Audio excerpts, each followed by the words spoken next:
Notre cours d'aujourd'hui est l'association des conducteurs ohmiques.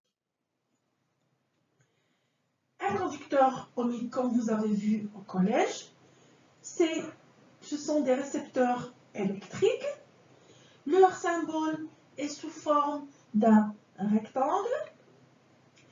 Et la convention récepteur, comme l'indique la figure, le courant I et la tension U ont de sens contraire. Ça, c'est le courant, ou bien le courant I et la tension U ont de sens contraire.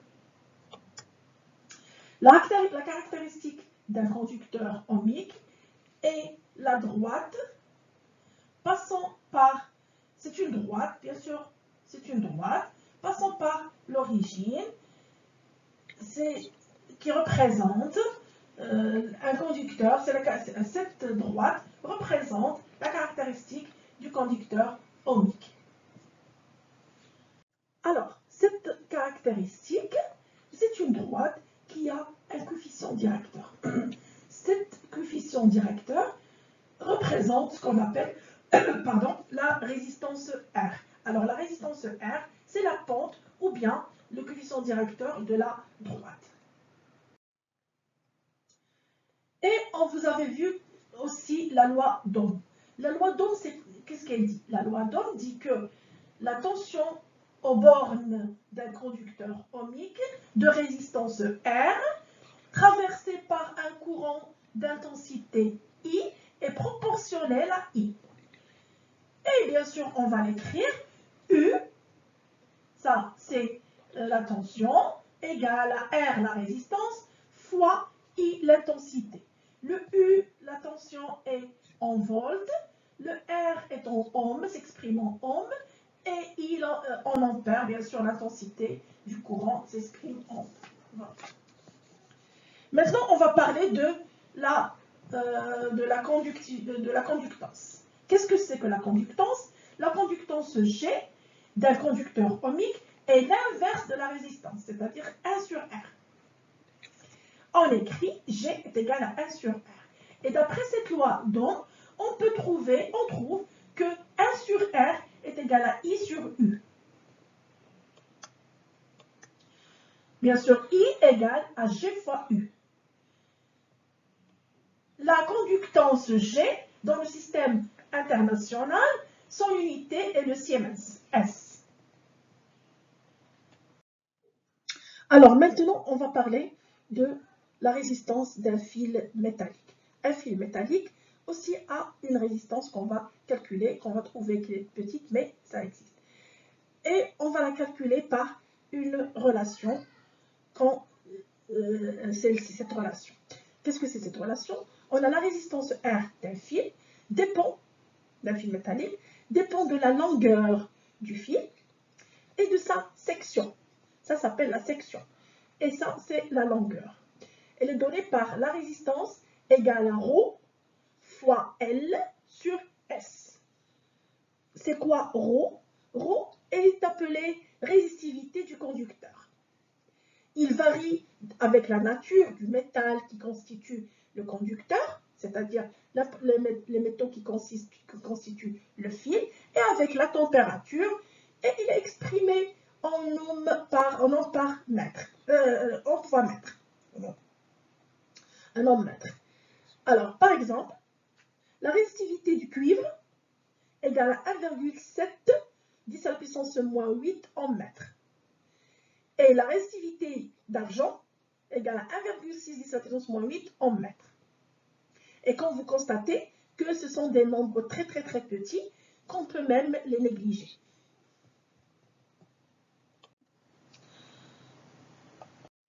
Maintenant, on va entamer les propriétés des résistances ou bien des conducteurs d'Ohm. On va parler des propriétés de l'association des conducteurs ohmiques. Il y a bien sûr deux types d'associations. Il y a l'association en série et l'association en parallèle. Maintenant, on va entamer l'association en série des conducteurs ohmiques. On associe en série deux conducteurs ohmiques qui ont de résistance R1 et R2, comme vous voyez sur le schéma. on a ici R1, le conducteur R1 et le conducteur R2 qui sont en série. Comme on a vu dans la leçon précédente, on a la tension entre les deux bornes A et C dans une série égale à la somme des deux tensions. C'est la loi d'additivité. Donc, la tension UAC égale à UAB, UAC égale à UAB plus UBC. Et d'après la loi d'Ohm qu'on a vue tout à l'heure, on a UAC est égal à la résistance R fois l'intensité du courant qui le traverse. Bien sûr, la tension UAB égale à l'intensité, à la résistance R1 fois l'intensité du courant I, le même courant, et la tension UBC est égale à R2 fois I. Donc, UAC qui est égal à UAB plus UBC va nous donner que RI égale à R1 fois I plus R1, R2 fois I. Puis on factorise par I et on simplifie. On va trouver que le R, la résistance des deux conducteurs, va être égale à la somme des résistances. R égale à R1 plus R2. Généralement, si on a plusieurs résistances, quand je parle de résistance, ça veut dire des conducteurs ohmiques. Alors, l'association de N résistances en série est équivalente à une résistance unique R, telle que R est égal à la somme des résistances. R1 plus R2 plus R3 plus Rn.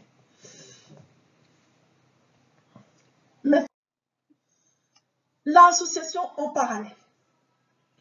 Dans une association en parallèle, on a deux conducteurs ohmiques en parallèle, R1 et R2, et on a la tension entre A et B, qui est égale à UAB, comme on a vu dans la leçon précédente, que d'après la loi des nœuds, d'abord, on a le courant, l'intensité du courant qui entre dans le nœud, égale à la somme des courants qui passent dans les deux, donc I est égal à I1 plus I2. Donc le I est ici la tension globale égale les trois UAB égale à UAC. Et d'après la loi d'Ohm, on a l'intensité I1 égale à G, la conductance U fois UAB, et I2 est égal à la conductance du deuxième fois IAB. Donc, et bien sûr, ici la conductance générale fois UAB globale. Donc, on a G fois UAB égale à, d'après la loi des nœuds qu'on a vu ici, G UAB égale à G2 fois UAB plus G1 fois UAB. Ici, on a le même UAB, d'où G égale à G2 plus G1.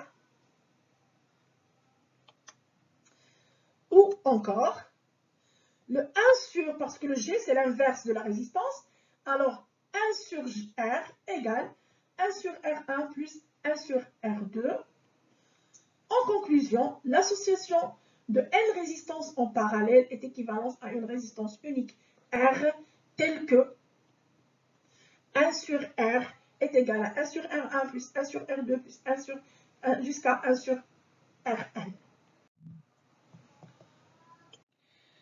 Maintenant, on va parler d'un montage potentiométrique. Qu'est-ce que c'est un montage potentiométrique? C'est un montage qui permet de diviser la tension qui sort d'un générateur. Le diviseur de tension est un montage électrique simple qui permet de diviser la tension d'entrée. Un circuit constitué de deux résistances en série est un montage qui peut réaliser cette opération comme on va voir sur ce circuit. On a ici un générateur et la tension entre les bornes de ce générateur c'est U0.